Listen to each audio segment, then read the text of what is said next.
According to the U.S. Census, nearly 1 in 6 Americans live in poverty.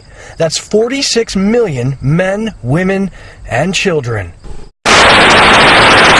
Today, the government says 44 million Americans now live in poverty. 4 million joined the list just last year.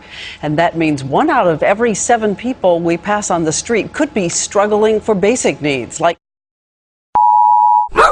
70 miles outside Chicago is perhaps the poorest town in the Midwest, Pembroke, Illinois.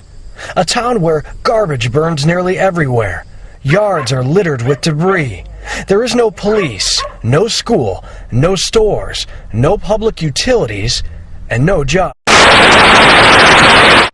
It is the largest number of Americans living in poverty since they began keeping track 50 years ago, an increase of 4 million in just 1 year. People who used to... I want to be a neurologist. I want to be an actress, a plastic surgeon, environmental scientist, a psychologist, a guidance counselor. We've all been affected by this economic crisis. I mean, we're all college-bound students, right? But the way things are going, we're not going to be able to make it. We're all businessmen and doctors and lawyers and all this great stuff, and we have all this potential. But the way things are going, we're not going to be able to do that. But it has affected a lot of my friends, and it makes me feel really bad for them. I see a lot of unemployment. My father has just lost one of his jobs, and now it's even more difficult for us to pay our house. He used to come home smiling every day, and well, now it's not the same anymore. He comes home and he's worried all the time, and I see it in his eyes. Off a desolate gravel road in the woods of Pembroke live the Bargy family. Ken Bargy had to stop working 5 years ago because of his health and is now on disability. I've had 3 heart attacks, a stroke, and 2 back surgeries. I've had C3 to C7 fused together. Affording life is often hard to pay for. The Bargy family lives off minimal funds. Yeah, about $18,000 a year. For a family of? 5. 2 kids, a wife, and my mother. How do you do that? Don't go hog wild on buying stuff. His wife drives a school bus in a neighboring community. This is the old bus that she used to operate. Now it sits in their front lawn. His kids attend a school about 20 miles away. And inside the trailer lies Ken's bedridden and dying mother. And the cancer is back, and it's just literally slowly eating her up right now. And so they don't expect her to live much longer. Ken considers himself lucky.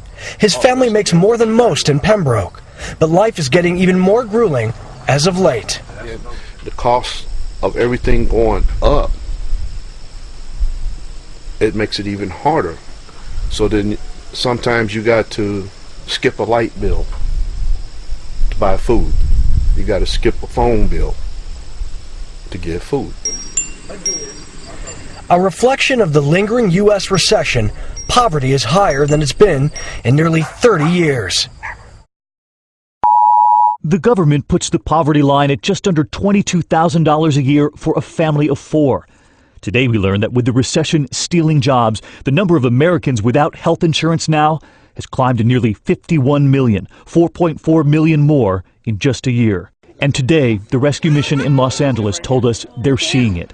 Tents set up for families in the back of their chapel. I have to see my mother desperately wanting to seek a job, yet cannot get it. Right now, my mom is working 2 jobs.